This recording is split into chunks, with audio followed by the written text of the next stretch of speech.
Mumbai Tug brought to you by Sunny's World.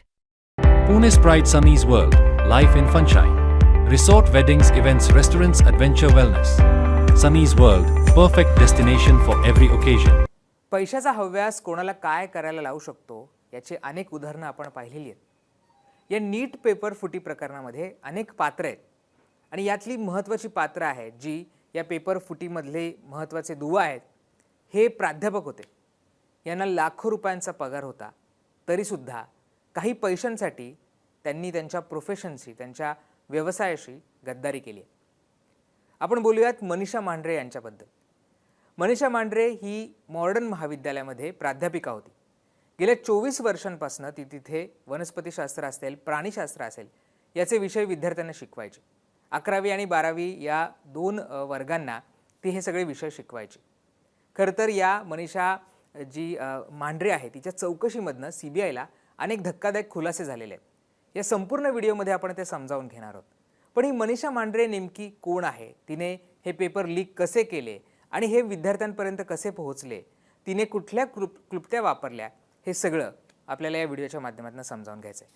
आणि हे समजावून घेण्यासाठी हा व्हिडिओ शेवटपर्यंत पाहायला विसरू नका। मी मनीषा मांढरेबद्दल बोलतोय। मनीषा मांढरे पुण्यातल्या नामांकित महाविद्यालयामध्ये प्राध्यापिका होती। पुण्यातलं मॉडर्न महाविद्यालय तुम्हा सगळ्यांना माहिती असेल, तुमच्या परिचयाचं सुद्धा असेल। तुमच्या आजूबाजूचे अनेक विद्यार्थी तिथे शिकत असतील। एक प्रतिष्ठित महाविद्यालय म्हणून त्याला ओळखलं जातं। त्या महाविद्यालयामध्ये मनीषा मांढरे ही 24 वर्षापासून तिथे शिकवत होती। तिच्या रिटायरमेंटला अवघे 7 महिने बाकी होते। म्हणजे आता तुम्ही विचार करा, प्राध्यापिका आहे, गेली 24 वर्ष तिथे अध्यापन करते, शिकवती आहे, त्यामुळे पगार साधारण 1.5 ते 2 लाख रुपये इतका असेल। 7 महिन्यामध्ये रिटायरमेंट होती, त्यामुळे रिटायरमेंट नंतर सुद्धा लाखो रुपये हे मनीषा मांढरेला मिळणार होते। पण हे सगळं असताना सुद्धा काही पैशांसाठी तिने हे सगळ्या गोष्टी केलेल्या आहेत। हा पेपर फोडलेला आहे। आता पेपर कसा फोडला, तो विद्यार्थ्यांपर्यंत कसा पोहोचला, हे आपल्याला स्टेप बाय स्टेप समजावून घ्यायचं आहे। आता ही मांढरे आहे ती राहायची पुण्यातल्या एका सोसायटीमध्ये, म्हणजे कात्रज भागामधली ती सोसायटी आहे। त्या सोसायटीमध्ये तिच्या शेजारी आणखी एक व्यक्ती राहायची, ती म्हणजे मनीषा वाघमारे। ही मनीषा वाघमारे ब्युटिशियन्स होती, ती तिचं पार्लर चालवायची आणि विद्यार्थी आणणं किंवा हे पेपर त्यांच्यापर्यंत पोहोचवणं याचं काम ही मनीषा वाघमारे करायची।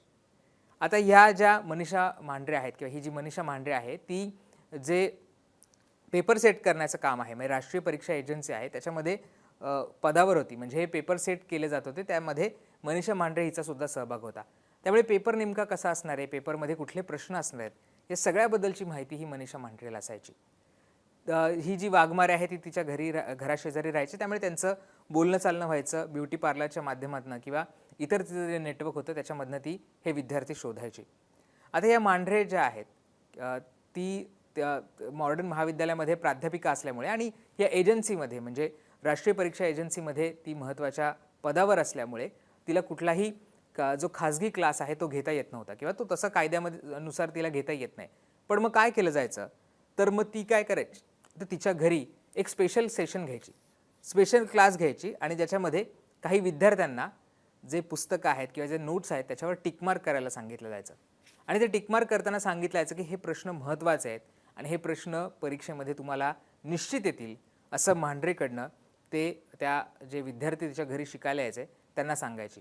याचे वेगळे फी सुद्धा घेतली जायची, याची सुद्धा मोठ्या प्रमाणावर भरमसाठ फी ही मांढरे आकारत होती।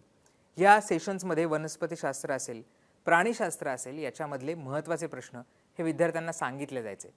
आता ही जी मांढरे आहे ती गेली 24 वर्ष प्राध्यापिका आहे। हे जे दोन विषय आहेत, प्राणीशास्त्र, वनस्पतीशास्त्र, हे ती अनेक वर्ष शिकवते, त्यामुळे या सगळ्या विषयामधली तिला खडानाखडा माहिती आहे। आता सीबीआय तपासामध्ये आणखी गोष्टी समोर आलेल्या आहेत। म्हणजे ही मनीषा मांढरे जरी पेपर सेट करत असली तरी सुद्धा कुठली प्रिंटआउट काढली तर ती पकडली जाऊ शकते किंवा त्याचा फोटो काढला प्रश्नपत्रिकेचा आणि तो सर्क्युलेट केला तरी सुद्धा पकडलं जाऊ शकतं। या मांढरेने एक ट्रिक वापरली होती। इतक्या वर्ष अध्यापन करत होती, त्यामुळे स्मरणशक्ती अगदी चांगली होती, त्यामुळे तिला परीक्षेमध्ये कुठले प्रश्न येणार आहेत हे तोंडपाठ होते। त्यामुळे ती काय करायची, तर ते प्रश्न ती लक्षात ठेवायची, स्मरणशक्तीमध्ये ठेवायची आणि विद्यार्थ्यांना ते लिहून काढायला सांगायची।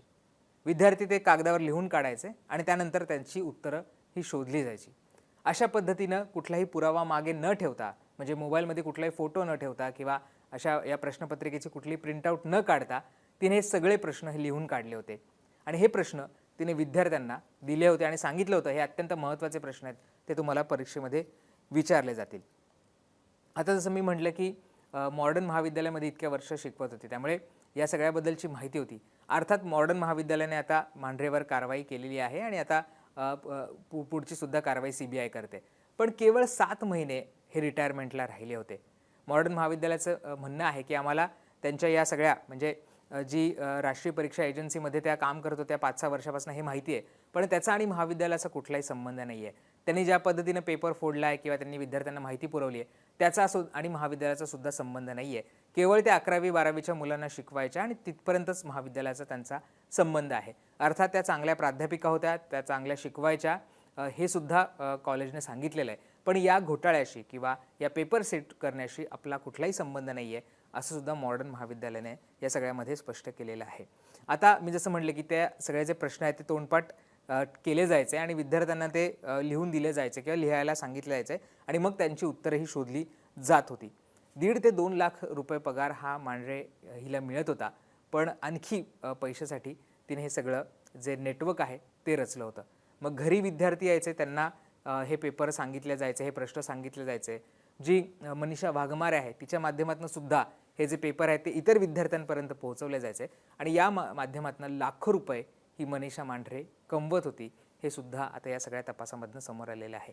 18 दिवसांची CBI कस्टडी मांढरेला मिळालेली आहे आणि तिच्या कस्टडीमधनं आता आणखी काय खुलासे होतात हे पाहणं महत्त्वाचं असणार आहे. तिच्या तपासामध्ये अनेक तांत्रिक अडचणी आहेत, कारण मांढरे ही जरी या सगळ्यामधला महत्त्वाचा दुवा असली तरीसुद्धा तिच्याकडे तिने कुठलेही फोटो काढलेले नाही आहे किंवा तिने कुठली व्हॉट्सॲपवर प्रश्नपत्रिका सर्क्युलेट केलेली नाही आहे. तोंडी तिने लक्षात ठेवून, प्रश्न लक्षात ठेवून ते विद्यार्थ्यांना लिहायला लावलेत. त्यांचे जी पुस्तकं आहेत, जे नोट्स आहेत त्याच्यामध्ये ते टिकमार्क करायला सांगितलेले आहेत आणि ते प्रश्न परीक्षेमध्ये येतील हे सुद्धा तिने सांगितलेलं आहे. त्यामुळे बघणं महत्त्वाचं असणार आहे की CBI आता हे जे सगळे पुरावे ते कसे गोळा करते आहे. जी वाघमारेला अटक केली होती त्या वाघमारेने मांढरेचं नाव घेतलं होतं, त्यामुळे सबळ पुरावे हे CBIला तिच्या विरोधात तयार करावे लागणार आहेत. ते कशा पद्धतीने तयार केले जात आहेत आणि ही कारवाई कशा पद्धतीने पुढे होते हे पाहणं आपल्याला महत्त्वाचं असणार आहे. त्या संदर्भातले अपडेटसुद्धा आपण वेळोवेळी घेत राहू. पण सुरुवातीला मी जसं म्हटलं तसं हे जे प्राध्यापक आहेत म्हणजे लाखो रुपये कमवतात. मोठे गावकरांचा क्लास आपल्याला माहिती आहे. गेल्या अनेक वर्षांपासून लातूर असेल, महाराष्ट्रातल्या वेगवेगळ्या भागांमध्ये तो क्लास घेत होता. लाखो विद्यार्थी त्याच्याकडे येत होते. जवळजवळ 40,000 विद्यार्थ्यांनी आत्तापर्यंत त्याच्याकडे शिक्षण घेतलेलं आहे. असं असताना सुद्धा जे विद्यार्थी त्यांच्याकडे शिकण्यासाठी येतात, आशेने येतात की आपल्याला मार्गदर्शन करतील, हे आपले शिक्षक आहेत. खरं तर जे विद्यार्थी नैतिकतेचे धडे या सगळ्या प्राध्यापकांकडनं घेतात, हेच प्राध्यापक अनैतिक पद्धतीने हा सगळा काळा बाजार, शिक्षणाचा काळा बाजार या सगळ्या माध्यमातून करतात. त्यामुळे यामध्ये आणखी कुठले मासे गळाला लागत आहेत का हे सुद्धा आपल्याला पाहावं लागणार आहे. या सगळ्या प्रकरणाच्या अपडेट्सकडे आपलं लक्ष असेल. त्यामुळे मुंबई तकला तुम्ही सबस्क्राईब केलं ते करायला विसरू नका. बेल आयकॉनवर क्लिक केलं तुम्हाला या सगळ्या संदर्भातले अपडेट्ससुद्धा मिळतील. धन्यवाद.